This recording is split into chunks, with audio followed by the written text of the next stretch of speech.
Good morning, everybody. Hopefully, everybody out there is having a great day. My name is Stas. Welcome back to another video. If you're a new viewer here, I make videos on swing trading, day trading, long-term investing, and pretty much my philosophies and strategies in the stock market. So, as you read in the title of this video, I'm just going to be going over some pre-market movers right now in the stock market. For those of you guys that were able to watch my video last night, I was able to shout out DGAZ, LABD, right, and DRIP, ticker symbol DRIP, right?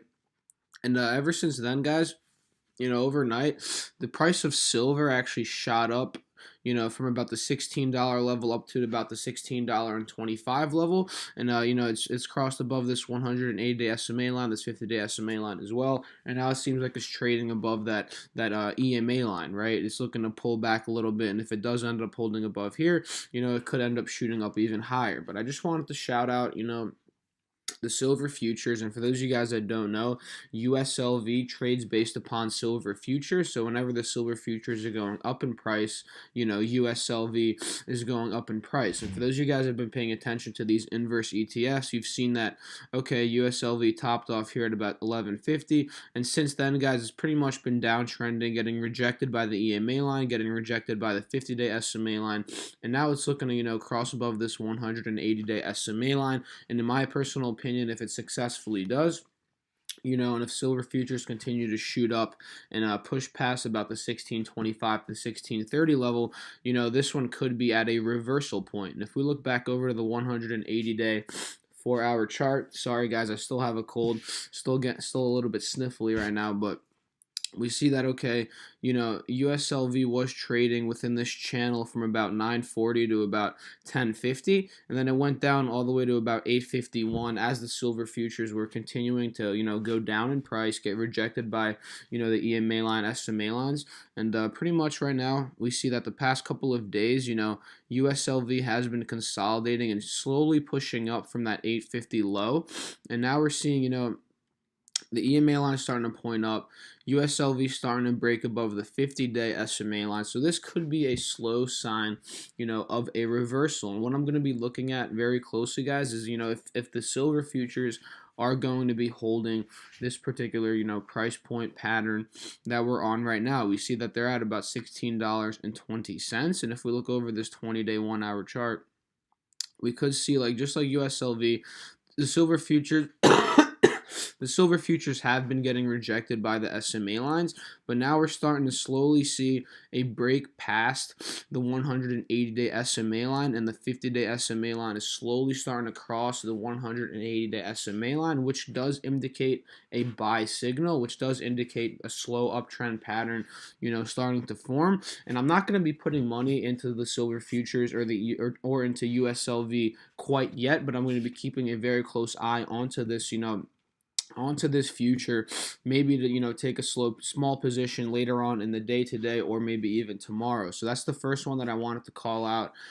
Pre-market hours, we're slowly starting to see this one tick back up, and we do see the channel of the silver futures being from about 1616 up to about 1684. So this slow consolidation and pullback is a good sign, that silver futures could be getting back into this previous channel that they were trading at for the past couple of months. So we do see that clearly on this particular chart, on the 180-day 4-hour chart, that silver futures have been consolidating for the past couple of days, past like 10 days or so, and now we're starting to slowly see a push back up. So that's one that I wanted to just quickly shout out for you guys here.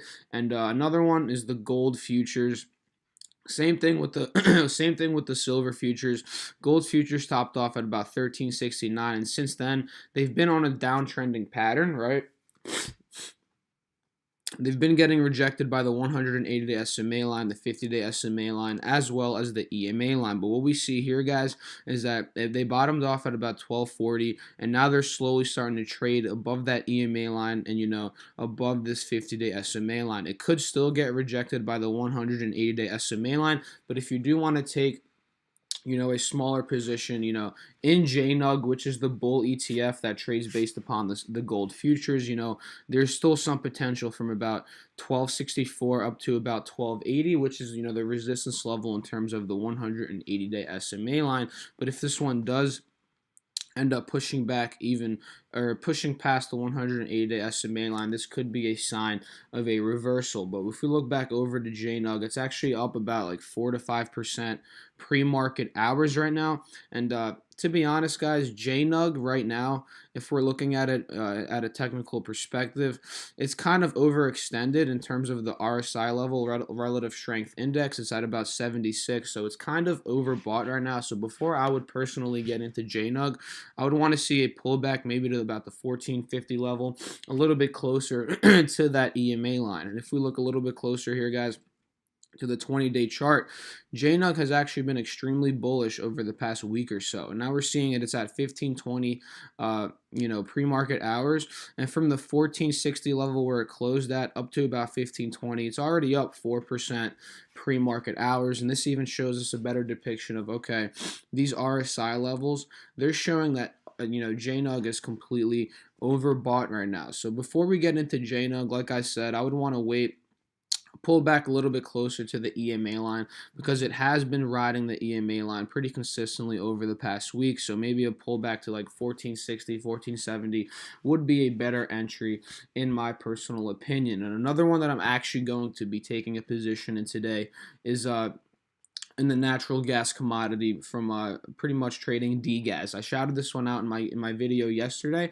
DGAS is looking to be at a good buy point right now. It's trading right on top of the 50-day SMA line right here, and we saw it hit highs at about $25. So right now I'm looking at DGAS very, very in particular, because natural gas, like I mentioned in my video yesterday, is on a downtrending pattern right now. It broke below the channel of about $2.90 to about $3, and right now we're seeing it's trading at about $2.85. And instead of trading above the EMA line like it has been, right?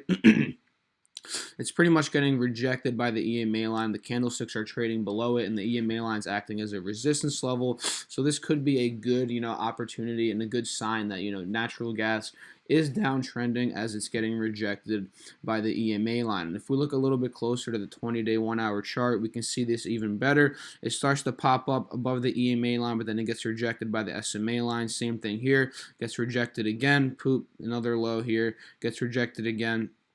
And it's pretty much just been continuously getting rejected. And now we're seeing it popped up to about 285.5 about like 20-30 minutes ago. And now, as you see, it's at 284.7. So it's slowly starting to get rejected again. And further confirmation, guys, if it does go below 280, I'm going to be adding a lot more into this position, into DGAS. So pretty much, guys, that is what I'm doing right now, pre-market hours. These are the trades that I'm slowly starting to eye up.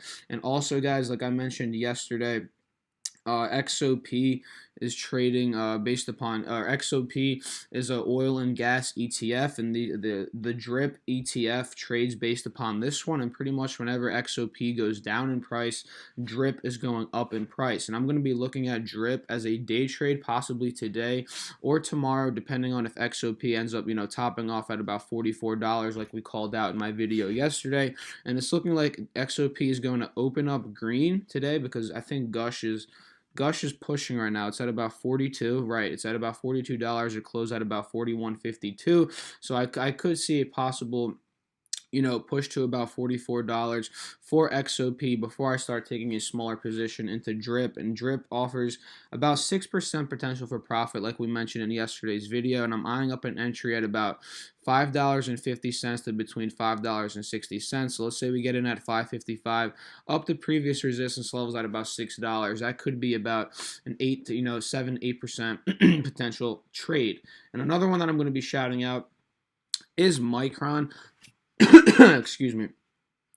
Micron does seem like it's starting to consolidate at this $53 price point. If we look back over to the 180-day 4-hour chart, we do see that, like indicated by these trend lines here.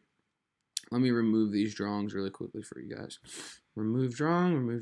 Okay, this could be a possible consolidation point for Micron. We see that it's obviously on an uptrending pattern over time. It's creating higher highs, creating higher lows. We see a low here at 37, another low here at 46, and now it's been consolidating at between $51 and $54 for the past couple of weeks, right? And now it's slowly starting to push up. We're seeing it slowly starting to trade above this 50-day SMA line, and that is a good sign. And the EMA line is pointing up, and it seems like it is starting to act as a support level. So MU is one that I'm holding long term, but I do plan on adding a little bit more to my position if it does, start to hold above here and start to push up to maybe about $55, $56. So that's what I'm doing today, guys, pre-market hours. I'm going to be doing more of these pre-market mover videos. So if you guys did enjoy this, feel free to drop a like, leave a comment, and subscribe. Follow me on my Instagram down below. Link in my bio at StriveSmart is my username. Make sure to do your own research when it comes down to investing and trading in the stock market, because that's very important